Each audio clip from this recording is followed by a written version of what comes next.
Ok, donc on passe en mode immersion. Ah oui, le clap pour le bruit, attention. Je l'ai mal fait, attention. Voilà, ok. Donc, pour cet exercice, t'es mal les claquettes chaussettes, mon gars. Celle-là, t'as même pas les mêmes à la maison. On a des clés, on a 1 mètre. On a une clé dynamométrique, voilà, cherchez le mot. On a la douille qui va aller sur l'axe de roue. Moi, sur ma moto, c'est un 36 mm. Pour beaucoup, il me semble, ce sera du 32 ou 28. En tout cas, sur ma Versys, attendez, on va regarder. Sur ma Versys, vous voyez, c'était celle-ci, c'était du 27. Donc, ce sera souvent soit 27, soit 36, parce qu'il y a un peu rien entre les deux. Et souvent, c'est soit l'un, soit l'autre. Et un tournevis pour tester la tension de chaîne pour pas se dégueulasser les doigts. Parce que c'est mieux de bosser avec les doigts propres. Voilà. Bon, avant toute chose, ce qui est bien, c'est de prendre son petit manuel de moto et d'aller voir sa tension de chaîne idéale selon le constructeur. Moi, pour ma V-Strom, il me semble que c'est entre 20 et 30 mm.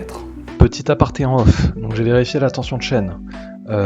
Sur mon manuel, je vous mets une photo que là je viens de prendre, c'est 20 à 30 mm comme je dis dans la vidéo. Sauf que, entre temps, j'ai aussi été voir sur internet parce qu'un ami m'a dit que sur le V-Strom 1050, il s'était rendu compte que la chaîne était trop tendue d'origine et ils ont revu le débattement de chaîne.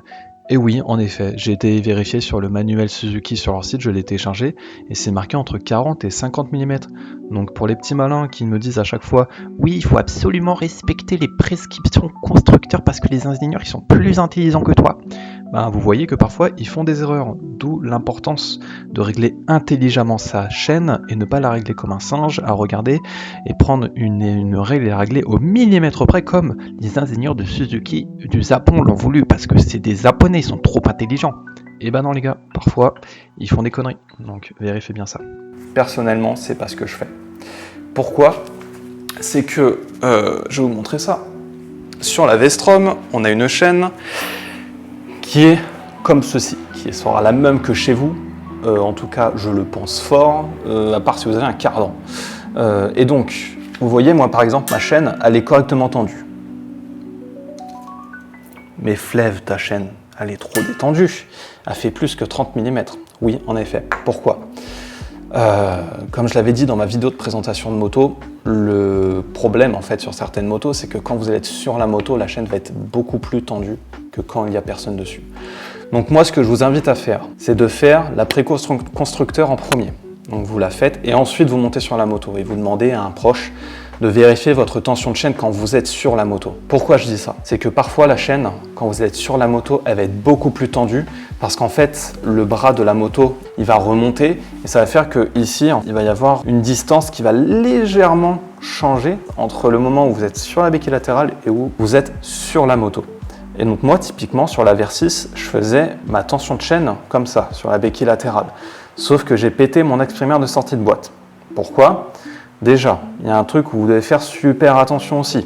Une chaîne, parfois, hop, je m'assois, vous m'excuserez, une chaîne parfois a des points durs. Si vous achetez une moto d'occasion et que vous voulez faire votre tension de chaîne, assurez-vous qu'elle n'ait pas de points durs.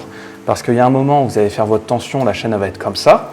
Et ensuite, quand vous allez rouler, la chaîne elle va se tendre, se détendre, se tendre, se détendre, simplement parce que vous avez des maillons qui vont être durs. Et ça fait qu'à la fin, vous allez vous retrouver avec une chaîne qui va se tendre, se détendre, se tendre, se détendre, se tendre, se détendre. Et en fait, quand elle va se tendre, elle va aller mettre de la force sur l'axe primaire de sortie de boîte et vous risquez de péter les cannelures de votre pignon. Donc quand vous faites une chaîne, assurez-vous de ne pas avoir de point dur, sinon vous changez votre chaîne simplement. Maintenant que c'est dit, vous faites votre tension de chaîne à la préco-constructeur, comme on vous l'a appris, ensuite vous montez sur votre moto et vous vérifiez que la chaîne n'est pas trop tendue une fois que vous êtes dessus. Moi, ça va être du 30 mm.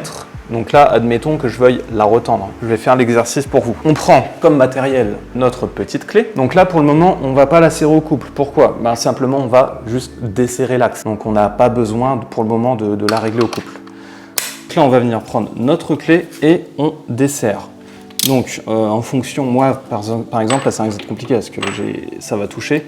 Donc on le prend dans ce sens-là et on vient desserrer le trou. Voilà. On dessert, hop. Voilà. En fait, on le dessert jusqu'à temps qu'on puisse plus ou moins quand même le faire à la main. Pour moi, c'est suffisant. Ensuite, on vient prendre une clé.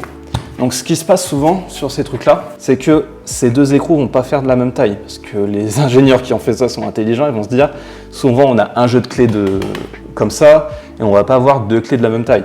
Donc moi, par exemple, de mémoire, ici c'est du 12 et ici c'est du 11, si je dis pas de conneries. Donc nous, on va prendre la clé de 11 et la clé de 12. Et donc là, on va venir déjà desserrer le gros écrou. Hop, là, il est desserré. Voilà. On va venir faire la même chose de l'autre côté. On prend notre écrou. Donc là, vu que c'est dans l'autre sens de la moto, ça va aussi être dans l'autre sens. Donc là, ça va être de bas en haut. Hop, et voilà. Maintenant que c'est fait, on regarde les petits traits qu'il y a ici. Et donc ces traits-là, on va avoir les mêmes de l'autre côté. Donc l'idée, c'est qu'il faut qu'ils soient exactement à la même chose. Donc moi, admettons que ma chaîne elle a un tout petit peu détendu, ce que je pourrais faire, vu que là, je vois le troisième trait, je vais aller la mettre pour que ça cache le troisième trait, juste ça le cache. Donc en gros, ça fait 1 mm à tout péter. Sinon, moi, l'autre conseil que je vous donne, c'est vous comptez en coups de clé. Donc je vais revenir à l'état initial, on va dire comme ça. Donc là, admettons, je vais faire 2 coups de clé. Un coup de clé. 2 coups de clé. Tout en sachant qu'il y a l'échappement qui a gêné. Donc là, on voit ici, on est un tout petit peu sur le troisième. Vous voyez, on est, voilà, on vient toucher le troisième, on est à peu près au milieu. Ensuite, on vient de l'autre côté, on vient faire la même chose. Donc nous, on a nos traits qui sont ici. Donc là, je vois que je ne touche pas le troisième. Donc là, on vient faire pareil. On va donner 2 coups de clé déjà en partant pour commencer. Donc là, un coup de clé, 2 coups de clé. Et là, on vient regarder ici. On voit qu'on n'est pas encore tout à fait au troisième. Donc on vient redonner un troisième coup de clé. Là, on y est, on le touche. Voilà. Ensuite, on vient fermer juste à la main. Pour le moment, on ne va pas resserrer parce qu'on n'est pas encore définitif. On vient resserrer les 2 écrous juste à la main, comme ça on bloque. Et ensuite, on vient taper sur la roue pour la recaler bien ici, pour être sûr. Là, on devrait être bon. Et donc là, moi, ce que je fais souvent, ce que j'aime bien, c'est que voilà, je fais juste, voilà, on vient faire bouger la chaîne légèrement, voilà, et on vient checker la tension de chaîne. Donc là, vous voyez, ça l'a quand même vachement retendu. Et donc ça, on va dire, pour l'histoire, c'est la tension que j'avais quand j'ai acheté la moto. Sauf que je vais vous montrer quelque chose. Je vais essayer de positionner la caméra ici. Vous allez voir mes gros cuisseaux avec mes tongs, mais c'est pas grave. Donc là, je vais venir me mettre sur la moto. Là, je sais pas si je vais réussir à la toucher, mais regardez. Voilà, regardez la chaîne, comment elle est tendue. J'arrive même pas à la détendre. Et je suis pas totalement dessus, hein. J'ai les pieds par terre, que je peux pas sinon la toucher, mais regardez comment elle est tendue. Quand je vous dis que parfois, il est mieux de faire sa tension sur la moto, c'est que là, elle est trop tendue du coup. Et donc si vous êtes dans ce cas-là, la chaîne, il faut la détendre. Et pourtant, regardez, je vais vous montrer quelque chose, selon les préco-constructeurs, que je suis pas dégueulasse. C'est que, hop, on va venir mettre un mètre. Donc le mètre, on va prendre par exemple, vous voyez, on vient le prendre à peu près à l'endroit où il y a le plus de débattement. Donc là, on va dire ici. Voilà, ici, on est à peu près à l'endroit où il y en a le plus. Et donc là, on vient se caler. Là, on est à 27,5. Donc là, si je fais ça, 27, voilà. Donc là, si je fais ça, on descend à 27 si j'appuie un tout petit peu dessus. Et on va la monter. 27, oh, 30. Même 30 et demi. 27, 30 et demi. Donc ça fait 35 mm. Ah, c'est bizarre, pourtant, je suis dans les préco-constructeurs. Pourquoi ma chaîne est trop tendue? Donc voilà le problème des tensions de chaîne faites sur béquille latérale. Et le fait que je vous dis qu'il faut absolument vérifier la moto quand on est sur la moto. Parce que la charge change drastiquement. Donc maintenant, vous allez revenir avec moi. Voilà, je vous récupère. Donc là, ce qu'on va faire, c'est qu'on va redétendre la chaîne. Donc pour redétendre la chaîne, c'est exactement le même exercice. On va venir desserrer ici, hop. Donc on va dire, voilà, si ma chaîne elle est trop tendue, on va déjà essayer de mettre 2 coups de clé. Et puis on va voir ce que ça donne. Donc là, on vient positionner. En fait, ce qui est bien, vous voyez, c'est qu'une clé va avoir un angle comme ça. Donc quand vous vissez comme ça, vous le mettez dans le sens du bas. Comme ça, quand vous allez être comme ça, vous allez avoir le plus de bras possible. Il faudra faire la même chose de l'autre côté. Là, vous faites 1. Vous venez le choper le plus possible. 2. Voilà. Et donc là, on vient fermer à la main. Voilà. Même chose de l'autre côté. On vient desserrer. On prend la clé de cette manière. Comme ça, on a le bras au maximum. 1. Oh putain, excusez-moi, il ne faut pas que je raye mon pot. 2. Voilà. Donc là, on vient resserrer aussi. Et donc là, vous voyez, il y a un petit écart entre cette pièce et la vis. Donc là, il va être impératif de venir taper sur le pneu. Voilà, on vient recaler la roue. Là, on n'a plus d'écart et de l'autre côté non plus normalement. Et là, on vient rechecker la tension. Voilà, c'est déjà beaucoup plus, vous voyez. Là, on vient quasiment toucher le bras oscillant, mais pas totalement. Donc, c'était comme c'était initialement. Voilà. Et donc là, je vais vous reposer, vous voyez, avec cette tension. Et vous allez voir avec moi la différence lorsque je vais être sur la moto. On va refaire la tension avec moi dessus. Hop, vous voyez, là, on a une petite, quand même un petit peu plus, vous voyez, que tout à l'heure. Mais pour moi, je trouve que c'est pas encore suffisant. Parce que là, la chaîne, elle est encore vachement tendue. Donc, je vais redonner juste un tour de chaque côté pour que ce soit bien. 5 minutes later. Donc, on remonte sur la moto et on vient checker. Voilà, là, vous voyez, on a 30 mm à peu près de débattement sur la chaîne quand je suis dessus. Sachant que moi, je roule avec top case et que la moto est chargée et qu'il y a souvent ma copine derrière. Donc là, pour moi, ça me paraît bien. De cette manière, quand la moto va travailler, on va pas venir mettre de contract sur l'axe primaire et ça me paraît tout à fait convenable. Maintenant, ce qu'il faut faire, je vais vous montrer comme ça, c'est qu'on va venir vérifier ici, là, à cet endroit-là. Regardez, je vais essayer de vous montrer bien. Au niveau du point où est-ce qu'on est. Donc moi, je vois qu'au niveau du point, on est un tout petit peu derrière le troisième. Peut-être 0,5 mm. On va venir voir si c'est pareil de l'autre côté. Donc là, on voit qu'on est pareil. Hein. On est un tout petit peu après le troisième. Après, sincèrement, on n'est pas non plus un dixième de millimètre. Si c'est pas un tout petit peu différent ou que vous vous dites c'est dans ma tête, c'est que c'est dans votre tête. Hein. Si pour vous, c'est pareil et vous doutez un tout petit peu, en réalité, souvent, c'est que c'est bon. Hein. Voilà. Et donc là, on va revenir resserrer. Donc là, on prend notre clé de 12, notre clé de 11. On vient bloquer cet axe qui visse et on va vraiment essayer qu'il ne bouge pas. Ensuite, on vient prendre cet axe-là, de haut en bas. On vient serrer. On serre pas comme un porc, ça sert à rien. On vient juste donner un comme ça, voilà. Là, c'est bon, c'est suffisamment serré. On vient faire pareil de l'autre côté. On prend ces deux clés, clé de 11 ici. On vient bloquer. Clé de 12 ici.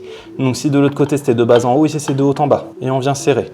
On serre pas comme un dingue, pareil. Voilà, c'est bon. Voilà, donc là, notre chaîne est correctement tendue. À nos préconisations, comme on dit. Je sais que quand je suis sur la moto et qu'il y aura ma copine derrière avec les bagages, quand je vais partir en vacances pendant 3000 km, je vais pas foutre un stress de dingue sur la chaîne.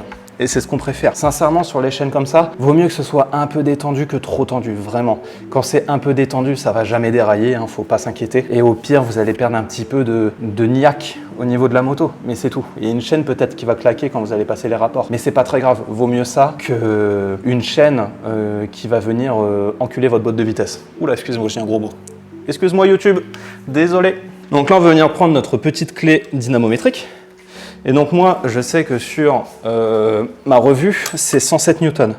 Et donc là, vous voyez, on a le torque. Donc là, c'est en foot-pounds. Nous, on s'en bat les couilles. Ça, c'est pour nos amis les bouffeurs de roast beef. Nous, on va utiliser cette métrique-là. Donc, c'est les newton-mètres. Donc, on va venir directement se calquer sur le 108,5 qui est là-haut. Ça ira très bien. Allez, c'est bon. Voilà. Là, on est sur le 108. Ensuite, on vient serrer la petite boule qui est ici. Lock and lock. Voilà. Clac. Et donc là, nous, on va vouloir venir serrer. Donc, on va faire comme ça, comme ça. Et on va venir serrer. Hop. Ça peut prendre un peu de temps avant qu'on ait le point de contact. Donc là, je sens que ça commence à devenir un peu plus dur. Hop. Hop. Et là, je pense que ça va être le dernier. Donc là, hop, on chope bien ici. On fait en sorte que ça ne vienne pas déraper et pas se péter quelque chose. On appuie encore un peu. Voilà, là on a le contact, 108. Et voilà, là normalement vous avez un écrou qui est bien serré. Donc voilà comment utiliser une clé dynamométrique. Et donc là, normalement, vous avez une chaîne qui est correctement tendue. Hop, donc on va venir la bouger vite fait. Elle est tendue normalement comme il faut. Vous voyez, moi elle est comme ça. Je sais que quand je suis dessus, globalement, c'est bon. On est à 20-30 mm. Et que ça ne viendra pas toucher le bras oscillant de toute manière. Tout en sachant que le détail que je vous ai dit, ça dépend vraiment de vos motos. Moi sur la Versys, c'est juste que j'avais une chaîne défoncée, donc ça usait prématurément l'axe. Mais sincèrement, ce ne sera pas le cas de toutes. J'ai déjà notamment regardé la moto de mon père qui est un Vestrom 2002, et lui il n'a pas du tout ce cas-là. Sa tension de chaîne sur latérale et quand il est dessus, ça change que très peu. Moi j'ai pu vous prouver en vidéo que ça change vraiment énormément sur celle-ci. C'est pour ça que je me suis permis de faire de cette manière sur ma moto, parce que je la connais. Et comme je vous dis, vous connaissez votre moto. Donc soyez attentifs sur ce genre de détails qui peut vraiment vous coûter très cher. De toute façon, la tension de chaîne, comme je dis, la chaîne elle travaille quand vous êtes sur la moto. La moto elle roule pas toute seule, hein, c'est pas une moto fantôme. Donc en réalité, on s'en carre un peu l'oignon, hein, la tension de chaîne quand il n'y a personne dessus. Ce qui compte, c'est quand vous êtes dessus. Et ce qui compte quand vous êtes dessus, c'est que la chaîne elle soit pas trop détendue et qu'elle soit pas tendue comme un string. Pour moi, c'est ça l'unité de mesure. Il n'y a pas de alors faut 45 mm, 60 mm, machin, truc bidule. Sincèrement, enfin, pour moi, c'est un peu des conneries ça. Pour moi, c'est voilà. Quand vous êtes sur la moto, Et en fonction de votre état de charge sur la moto, il faut juste que la chaîne ne soit pas trop tendue. Moi personnellement, au bout de 2 ans de moto, c'est comme ça que je fais. Je sais très bien que des gens vont me dire que c'est des conneries, que c'est pas comme ça qu'il faut faire. Bah écoutez, comme dans toutes mes vidéos, j'aurai des gens qui me disent que je fais de la merde. Et moi en tout cas, c'est comme ça que je fonctionne et c'est comme ça que j'ai appris, parce que en écoutant le constructeur, j'ai niqué mon ancienne moto. Bon, pas irrémédiablement, je l'ai réparée, mais ça m'a coûté 600 balles. Donc si je peux éviter de faire la même connerie sur celle-ci, franchement, ce serait pas mal. Bon, écoutez, je vais vous laisser là. Vous sortirez peut-être une prochaine vidéo sur les équipements que j'utilise lorsque je vais rouler, notamment trajet taf et vacances, sur des trucs que j'ai découvert un an et demi après avoir eu mon permis moto et que j'aurais aimé découvrir dès le début. Donc je vais vous donner ça par la suite et puis bah voilà les gens. Écoutez, je vais vous laisser sur cette magnifique Suzuki V-Strom et tchuss les gens, salut!